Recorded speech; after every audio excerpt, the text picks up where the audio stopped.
አንተ እየተጨነቅ ያለው ለምን እንደሆነ ታውቃለህ? ለምን እንደዚህ አይነት ጭንቅ በራስ ይመጣ ታውቃለህ? ጠንክረ እየሰራ በሮች ቢዘጉብህ በታማኝነት እየኖርክ ሰዎች ቢያፌዙ ተስፋ አትቁረጥ። ድንጋይ ሳይቀረጽ ውብ ሐውልት አይሆንም። ወይራ ዘይት ሳይጨመቅ ንጹህ ዘይት አይወጣም።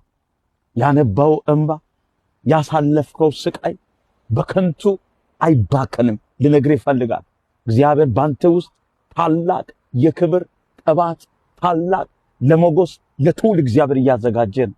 የለቅሶ ዘመን አሁን በኢየሱስም ያበቃል። እግዚአብሔር ታሪክን ሊቀይር ተነስቷል በጌታ በኢየሱስም። ይህ ቃል የኔ ነው ካልክ ኮመንት ላይ አምን ብለህ ብቻ ጻፍ። በዝምታ በስቃይ ውስጥ ላሉ ይህንን መልእክት ሼር አድርግ። ስለሰማችሁ አመሰግናለሁ። እግዚአብሔር አምላክ ይባርካችሁ።